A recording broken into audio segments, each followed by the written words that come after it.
Manungan. Bismillahirrahmanirrahim. Manari kala lain kitu tah lapad kala teh radun eta teh nolak wazajrun jeung nyengker liqaulihim kana omongan kapirin dalika kana itu asatirul awalin bal rona balik tarona ngalindih golaba tegesna ngalindih ala kulubihim kana pirang-pirang hatena kapirin pagosia tuluy nutupan hak kana eta kulub lain kulub di kulub hate naon ma perkara kanu anu bukti itu kapirin yaksibuna eta ngasab teh melakukan berbuat itu kapirin minal ma'asi buktina tina pirang-pirang maksiat kasoda seperti tihiang. Jadi ieu teh surat Al-Mutaffifin ayat 14 cek Allah kala naon cenah kala ulah kitu lain kitu teh lain kitu kumaha maksudna lain kitu teh lain seperti anu diomongkeun ku jalma-jalma kafir. Kumaha omongan jalma-jalma kafir di dieu maksudna nyaeta jalma-jalma kafir ngomongkeun bahwa ayat-ayat Al-Qur'an teh dongeng anu bohong, cerita bohong, asatirul awalin teh dongeng-dongeng kolot baheula anu bohong. Ta eta teh perkataan jalma-jalma kafir saur Allah kala ulah ngomong kitu. Da Al-Qur'an mah lain dongeng kisah nyata lamun dina kisah naon keur ngisahkeunana oge. Lain dongeng mah bohong. Tapi Al-Qur'an mah upami ngisahkeun kisah nyata. Aya kisah Nabi Yusuf, aya keur anyar masantren di Huda pas ngaos tafsir ngisahkeun kisah Nabi Yusuf. Mani resep pisan eta harita. Itu kisah nyata. Lain dongeng. Terus surah Allah balrona balik tangalindih. Ngalindih terang ngalindih. Ngalindih ngaliputan ngalindih teh ngalindih teh ngali di dia maksudna seperti pajak teh di karungan tah pajak teh asup kana naon kana karung tah eta karung teh ngalindih ka saha ka pajak da pajak teh bae aku karung dilegleg misalna. Tapi aya deui deal teh diasupkeun kana karung tapi karungna teh di deal mah teu mahi da dealna gede beda jeung pajal da leutik misalna ya tah deal teh berarti deal anu karung anu dipake deal mah henteu ngalindih ka deal teh kartos tah kitu maksudna ngalindih teh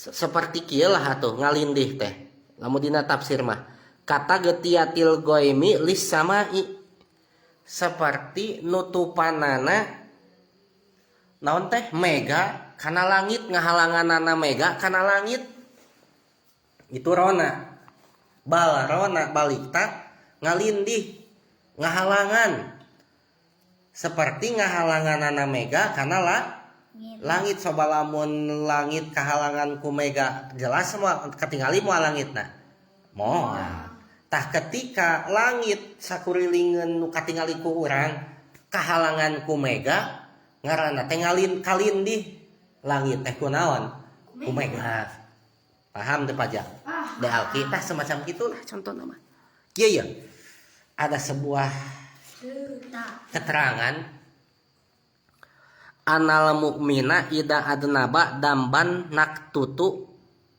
nuktatan saudaa fi qalbi, yang artinya dipajak Alki, apabila orang beriman berbuat dosa maka Allah bakal memberikan titik anu hideung dina hatena teh. Jadi jalamun jalma mukmin migawe dosa maka hatena bakal aya titikan hideung dina hatena teh. Naon migawe dosana? Naon we ninggalkeun kewajiban migawe dosa eta teh. Ngalaksanakeun paharaman migawe dosa eta teh. Teu ngalaksanakeun salat fardu dosa eta teh. Ngalaksanakeun maling dosa eta teh. Tah di mana-mana migawe dosa teh aya titik. Satu dosa satu titik.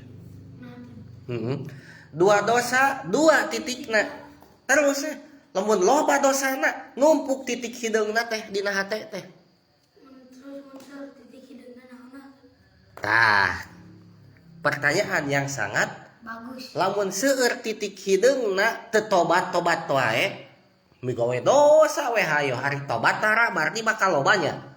Ngaranna teh rawana eta teh ngalindih nu hideung. Tagih kieu ya.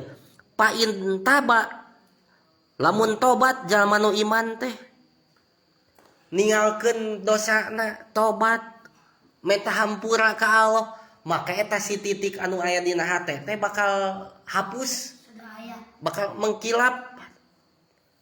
Mun tobat misalkan migawe dosa pajak teh, aing tadi dosa langsung tobat leungit titik teh bersih deui hate teh, sokila qalbuhu minha, bersih we hatena teh mengkilap tina titik. Tapi lamun eta si jalma hayo we migawe dosa si jalma mukmin teh nya ari tobat naon tara salat fardu pagawean doraka hayo pak nu diharamkeun tobat henteu berarti loba titikna. Tah loba titik dina hate berarti hatena teh teu mengkilap, ngaranna teh rawana eta teh ngakalin di hatena ku titik-titik dosa anu teu katoba. Tah kitu. Matak saur Abu Muad mah aya rawen atawa rawana teh aya tabu aya akpal dina hate teh. Aya naon cenah? Aya rawana aya tabu aya akepal. Naon ari rona? Ari rona mah hate hideung ku sabab migawe dosa. Jadi lamun migawe dosa teh aya hideung hate urang teh teu bersih. Aya deui tabu. Naon ari tabu? Tabu mah tercetak. Airon mah kotor hungkul hideung ya bisa dibersihkeun, babari lah ngabersihkeunana teh. Ai tabu mah geus menempel, hese, rada hese ngabersihkeunana teh. Eta mah leuwih parah tabu mah leuwih parah daripada rona. Nu hiji deui mah akpal, ari akpal mah terkunci. Terkunci we eta mah hideung teh, hese dibongkarna. Leuwih parah eta mah tibatan tabu. Naudzubillah min dalik. Tah mata kitu. Ulah di Umar migawe dosa teh. Lamun urang migawe dosa segera bertobat. Lamun urang berdosa heg teu tobat-tobat numpuk hihideung dina hate. Lamun dina hate urang numpuk hihideung dosa bisa jadi tabu. Naon mak naon menempel hese ninggalkeun eta dosa teh da geus kabiasaan jadi tabiat. Lamun geus jadi tabiat hayo dilaksanakeun dosa teh jadi kakonci we hate urang teh teu bisa naon tobat. Naudzubillahi min dalik. Matak samemeh parah penyakit hihideung hate tobat. Gak jadi tobat teh kieu. Duh aing hanya akal tadi naon teh al. Hanya akal salat lohor tinggalin tuh. Tah itu tobat eta. Sing hanya akal isukan mamual ek awal waktu itu tobat engal gerak-gerak gitu amun migawe dosa teh. Da jalmi mah pastilah sok ti soledat karena migawe dosa. Duh hanya akal naon kamari ngabentak ka orang tua ka doraka eta teh. Isukan mamual tah itu tobat. Engal gitu. Jadi setiap pekerjaan amal jelek lah tuturkeun ku amal baik. Ya eta ku tobat. Wa'at bi sayyi'atal hasanata tamhuha. Wa kholiqin nasa bi khuluqin hasan. Yang artinya tuturkeun pagawean goreng ku pagawean hade. Jadi kieu. Aduh, tadi teh orang teh migawe amal goreng, tong migawe amal goreng ayeuna mah migawe amal hade tamhuha, maka amal goreng anu tadi bisa jadi ku Allah teh dipupus tina hate urang teh. Paham teh pajak? Wallah.